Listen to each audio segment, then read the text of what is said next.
So what is up, everybody? Thank you for pressing play and coming back and spending a little bit of time with me. My name is Angie, and this is Angie Uploaded. So I do want to tell you that today's video is for educational and entertainment purposes only. And you should always do your own research if you feel like you've missed something or if you want to find out more on your own about the story. So, without further ado, let's just get into it. So, today's case is about Kenneth Allen McDuff. Have you heard about Kenneth McDuff? Because I had not, and I cannot believe with as much true crime that I do follow and have for years that I have never heard of this case. So, Kenneth McDuff is the only man to get sentenced to death row, parole, get sentenced to death row again, and then eventually be executed. There is a whole rabbit hole here, and you will not want to miss this. Okay. So Kenneth McDuff was born March the 21st, 1946 in Rosebud, Texas. He was the son of John Allen, J.A., and Addie McDuff. Now, Addie was known as the Pistol Packing Mama McDuff. And the reason she got this name was because she pulled her weapon out on a school bus driver who kicked Kenneth's brother off of the school bus. So there are actually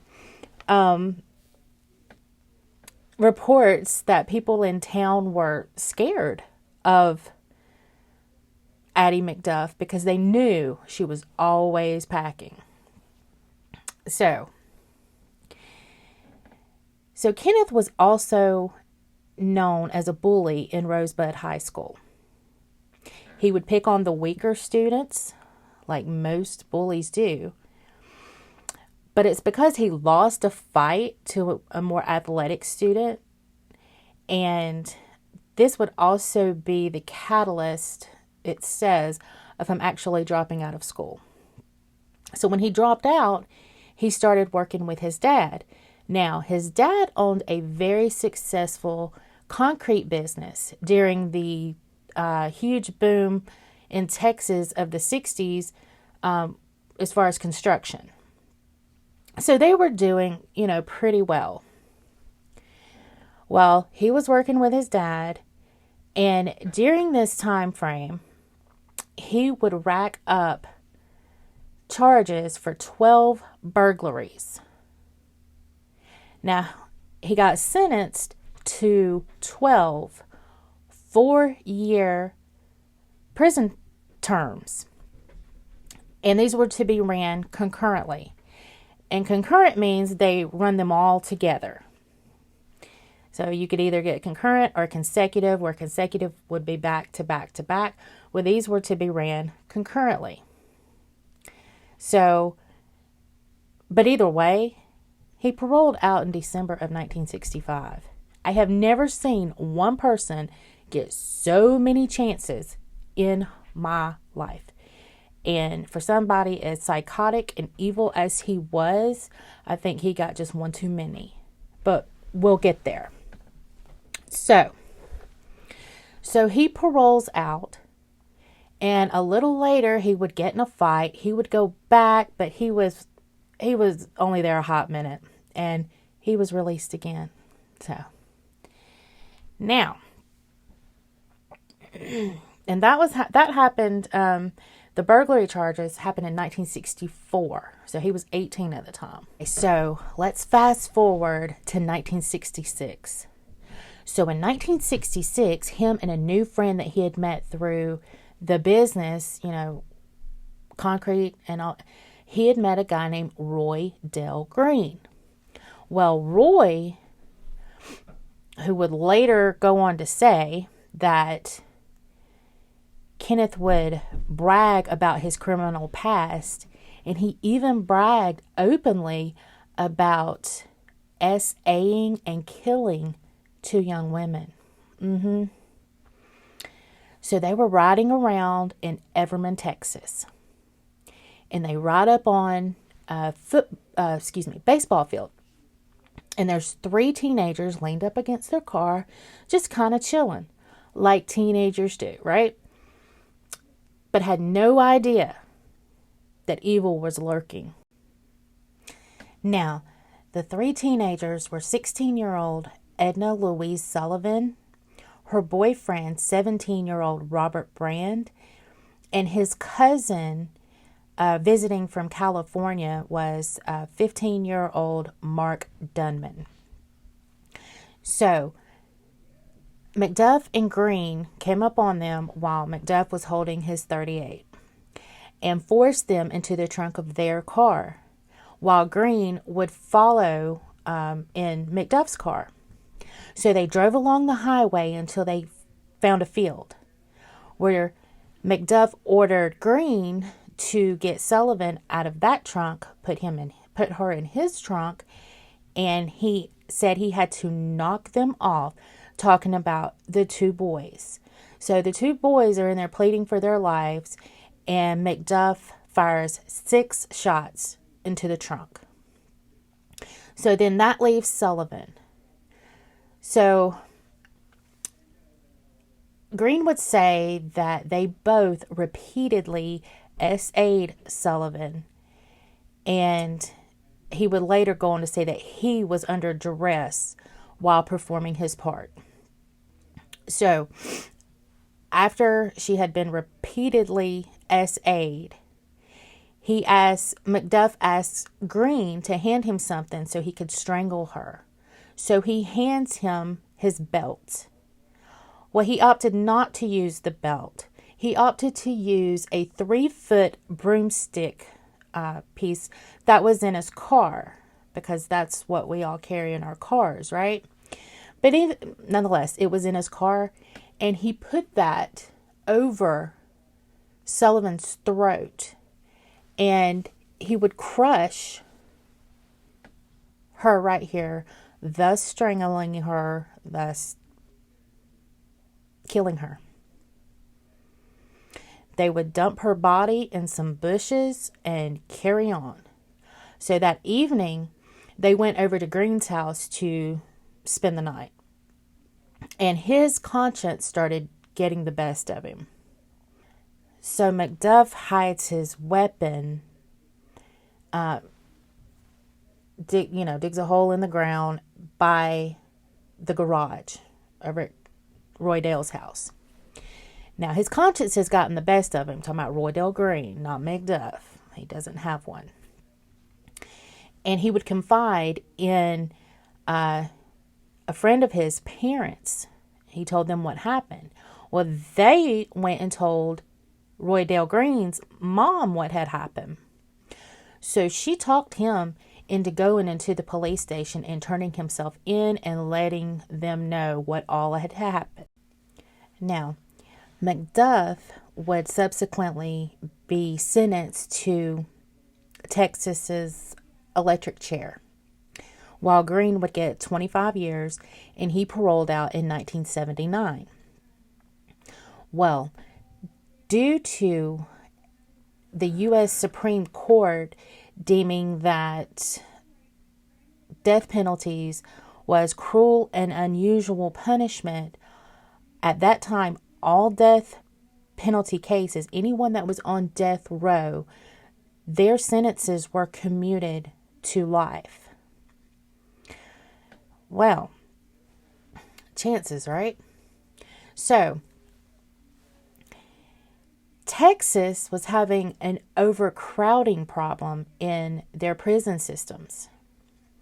So they started releasing inmates. They started out with the lower level crimes and working their way up. Eventually, they got to murderers and, life without. And so someone, once they eventually got that high, someone deemed McDuff as someone who would have something to offer society. And in 1989, he was paroled. Yes, yes. So, McDuff was one of 20 former death row inmates and 127 murderers to be paroled during this time. So, has he learned his lesson? Is he gonna, he's... no. But in 1991, he got a job at a convenience store, and he enrolled in Waco State Technical College. But it is thought that he started killing again 3 days after he was released. Though this one right here is alleged because they found Serafina Parker's body, but he was never charged for that one. So I guess we'll never really know if she was one. But kind of going down the rabbit hole, it's hard not to think that, she was. But McDuff would soon go back to prison for making a death threat against an African-American teen there in Rosebud. However, Addie, pistol-packing Mama McDuff, she would pay $1,500 plus $700 attorney expense fees to have him evaluated. And on December the 18th, 1990, he was released again. So we are still in 1991. Now, it is said that then McDuff picked up a sex worker named Brenda Thompson and he had bound her hands, but she was riding in his car, and they got to a police roadblock, and she was she beat so hard that she cracked the window. Well, a police officer saw this, and, he could hear the screams and knew that she was in trouble. So McDuff blows through the roadblock, and the police chase after him. He gets away, and Brenda is never seen alive again. But they still don't know that the person driving this vehicle was Kenneth McDuff. Now, this would bring us to Regina Moore. Now, Regina was a sex worker as well, and they were seen arguing at the Waco Hotel. They would drive off together in McDuff's pickup truck, and Regina was never seen alive again. So now we're going to take you to the next one that we know of. Now, there was another body that was found in between all of that. But again, not much information on that, and he was not convicted nor charged for that one. So at the end of all of this, we still think that there's lots more that we just don't know. So on December the 29th, 1991, McDuff and a new friend named Alva Hank Worley, they were headed south to Austin, and they saw a woman, Colleen Reed. Now, she was at the car wash, and the reason that she would be at the car wash is because Colleen was an accountant, and earlier that day she had not been feeling well, so she had laid down. But when she woke up, she realized that she needed to make a bank deposit at the ATM. So she went to the ATM, she made her bank deposit, she stopped by a supermarket, and then she stopped by the car wash. Now this would be her undoing, because lurking around this car wash was Kenneth McDuff. So he swoops in, grabs her by her throat, picks her up, and forces her into his car. So there are neighbors and witnesses that can hear a woman screaming. So they go over to the car wash, but by this time, they're out of there. All they saw was Colleen's car, still wet and sudsy. So they call the police, and they tell the police that there is a tan Thunderbird going the wrong way down a one-way street, and about the woman screaming, basically what they saw. Now, 3 months later, they were searching for Colleen, and they found nothing. Okay, but we'll finish it. But let's proceed, because there's more to tell. So 3 months later, 23-year-old pregnant mom of two, Melissa Northrup, was working at a convenience store. Now, it happened to be the same convenience store that McDuff had been working at. So he knew it, right? He knew the store. And Melissa had already spoken with her manager about working the graveyard shift because there was no security. And when she was stocking the beer coolers and stuff, she couldn't hear when people would open the door. So she felt very unsafe. But McDuff knew there was no security.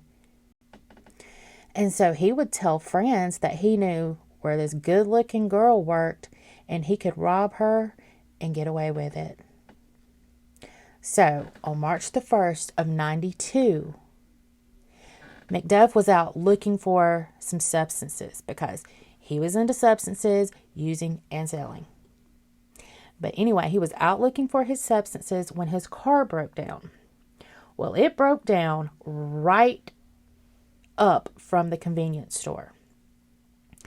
So he walks up to the convenience store, and Melissa was working the graveyard shift. And she had spoken with her husband several times that night. But when he called about 4 a.m., she didn't answer. And he kept calling, no answer, no answer. So he finally gets in his car and goes up to the store. And all he finds is the store open, and there would be some money taken, but there is no sign of Melissa and no sign of Melissa's vehicle. And basically, there's no suspects because who saw it at 4 o'clock in the morning, right? Now, a few days later, McDuff's car was seen down by the Waco Hotel. And people admitted they hadn't seen him either. But Worley was staying at the Waco Hotel. Just keep that in mind. So there's this massive manhunt that begins for Melissa. I mean, she is pregnant. She's a mom. She's, 23. She's just gone. And so, but the only thing is the federal authorities can't get involved because there's not a federal charge. So everybody's wanting to help and jump in. So what happens is a federal prosecutor actually gets an informant to say that he would testify for McDuff selling him a certain type of substance that was a federal crime. So with that, the federal warrant was signed, and you have the U.S. Marshals, the FBI, everybody was now involved in the search for Kenneth McDuff. And, of course, looking for Melissa. I mean, hand in hand here.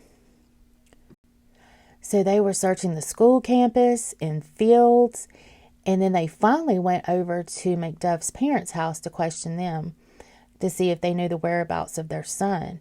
And they spoke with John Allen, his dad.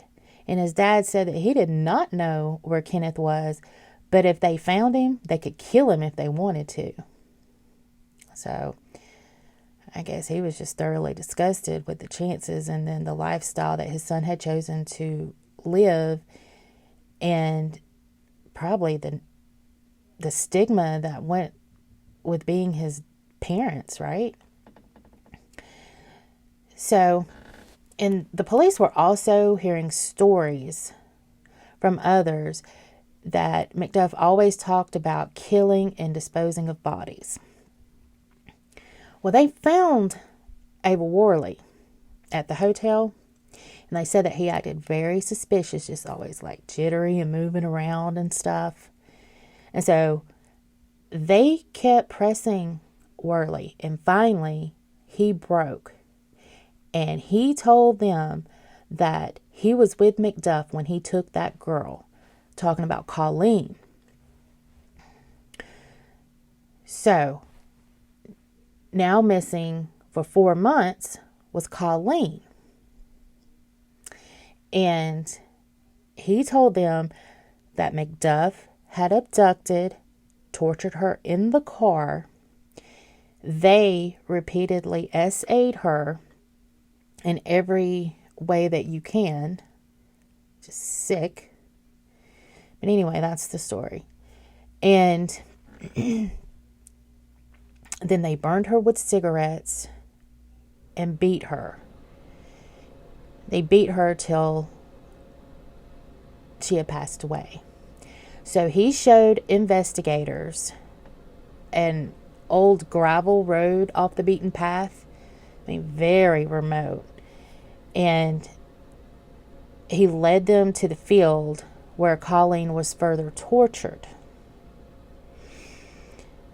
Now, Worley would say he watched in horror as McDuff beat Colleen until she was lifeless. Now, on March the 25th, 1992, there was a body found behind the school. Now, keep in mind, they've already searched back there. But anyway, they found a body behind the school. And they thought, okay, we've got Melissa. Wrong. Upon further, walking up further and looking, they found that it was an African American female. And her name was Valencia Joshua. Now, she was a sex worker who was last seen at the school asking for Kenneth. So, now, in April, there was a huge BOLO, be on the lookout, that was issued to the public. There was a 24/7 manhunt where they actually took shifts sleeping and hunting. And many state, local, federal investigators were involved.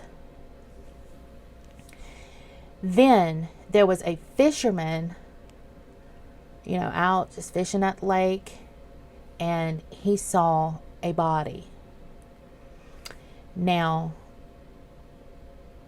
he would, come back, call the police. The police would come and look. And sadly, it was the body of Melissa Northrup. And she was pregnant. So, anyway, it's part of the story, so here we go. But there was still no McDuff. So in May of 92, they reached out to America's Most Wanted. And a segment came on about Kenneth and his crimes, and that they were looking for Kenneth. Well, a man, Mr. Smithy, in Kansas City, Missouri, he got with another coworker and said, "Don't that guy look like Richard Fowler, who is the guy that works with them at a trash recycling plant a waste management facility. It was something like that. But anyway, he said, "Don't he look like Richard Fowler?" So the other coworker was like, "Yeah, he does." So they called the Kansas City Police Department and they let them know what they saw on America's Most Wanted. And so they came and they ran fingerprint tests on this Richard Fowler. Richard Fowler and Kenneth McDuff were one and the same. So thank goodness for America's Most Wanted, right? And somebody, having that gut feeling and speaking up and saying something, because there is no telling what else, could have happened here. So anyway, on May the 4th of 92, he was arrested and flown back to Waco. Now, jumping back for just a second, in 1974, Texas had reinstated the death penalty. So there was just that brief window there where they commuted all of those death penalty cases to life. But then in 1974, they opened it back up. Wow. So here we go for round 2 for Kenneth facing execution. He was tried for Melissa's case first. And the defense argued that they needed a change of venue. And it was granted. So in February of 93, Houston, Texas would be hosting this trial. And there were no witnesses to Melissa's case. It was all circumstantial. But McDuff was constantly complaining, about his attorneys. And he complained that Worley was actually allowed to testify because he had only been at Colleen's, murder. Nobody was at Melissa's. But they allowed him to testify for this one to show his character, how, his MO. And he didn't like that at all. So he wanted to take the stand. And his defense lawyers were like, "Do not do this." No, so it was completely against their advice. So he got up there and rambled for 2 hours trying to talk his, come up with something for this and for this point and for this point. Well, basically by him getting on the stand, that opened up the door for the broomstick murders in 66 to be discussed. Had he not gotten on the stand, that could not have been brought up. But you couldn't tell him that because, he just reminds me of a huge textbook narcissist, know-it-all, psychotic. But anyway, you couldn't tell him anything. So it only took 4 hours for the jury to convict him.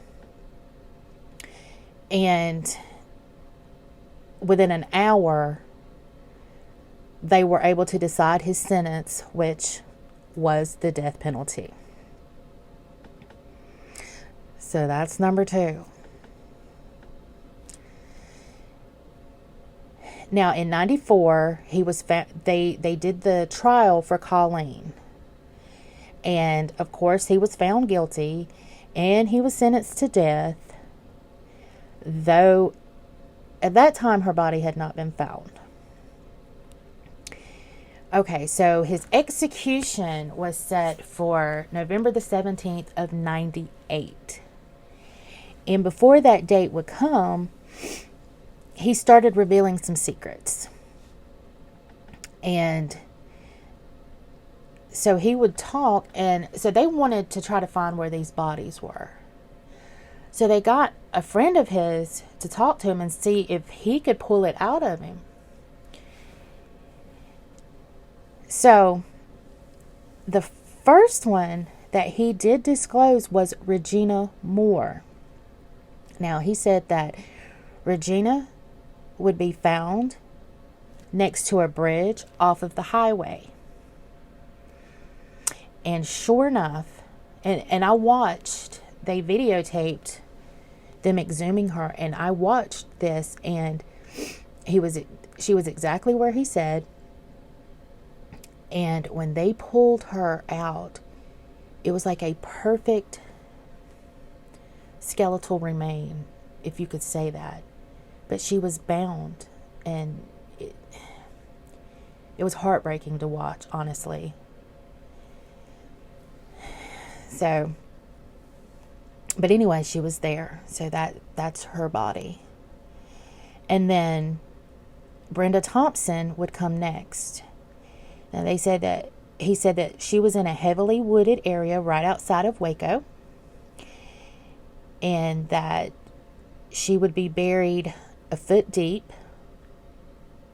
and they found her just where he said that she would be. Just horrible. And in the same manner, tied. Now, she was the one that had been tied up and, through the police roadblock. Yeah, that was Brenda. But where was Colleen? And he would tell his friend that he was not giving up Colleen's whereabouts because he would lose all of his privileges. Because as long as he was giving things up, they were giving him stuff. As much, I guess, as you can get on death row. In death row. Somebody corrected me on another video that I'm not saying that right. So, in death row, on death row, you know what I mean. So, he was not going to give it up. They had to promise him that he would still get the same amount of extras that he was already getting if he gave up Colleen's whereabouts. And he did. He told them that she would be off the Brazos River. Hope I'm saying that right. But they would search the area that he said, and they couldn't find her. So guess what they did? They took McDuff out there. And he went right to the spot, and they found Colleen. Yes. So he was being housed at the Ellis Unit Department of Corrections in Huntsville. And so he admitted to all just before his execution on November the 17th, 1998. And just after 6 p.m., he was strapped to a gurney after being led into the death chamber. He still showed no remorse. And his last words were, "I am ready to be released. Release me." And with that, he was out. But man, did he have it easy. If ever there was a reason for capital punishment, this man right here is the reason.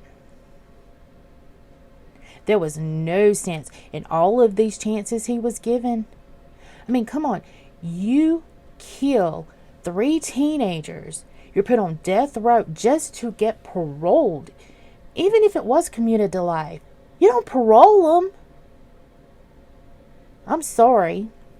I normally just try to be, tell the story and let you come to your own conclusion. But this one just got me fired up. But I can't wait to hear what you guys think. I mean, this man was given chance after chance after chance. But I guess with just pure evil, chances don't matter. Because he was going to do what he was going to do, and he did. And the thing is, he was allowed to do it because we kept letting him go. Okay, off my soapbox. So guys, let me know what you think about this story. And if you want to see where he's actually buried, because nobody picked up his remains. They didn't claim him. So he's buried in the Joe Bird Cemetery, which is the prison cemetery. And Lamont at Large actually went out there and did a video on him. So he told the story, and he did his video right there, and you'll be able to see the grave itself. So I will link that below, and go check it out. Otherwise, my dearies, I want to thank you for watching another video. And if you haven't subscribed now, please do. I drop a new one every week, and I hope they're getting a little better. You know, I'm a work in progress, and as we all are. And if you'll tap that notification bell, you will be notified when I do upload future videos. But that's all I've got. And again, my name is Angie, and I have just uploaded. Bye, y'all.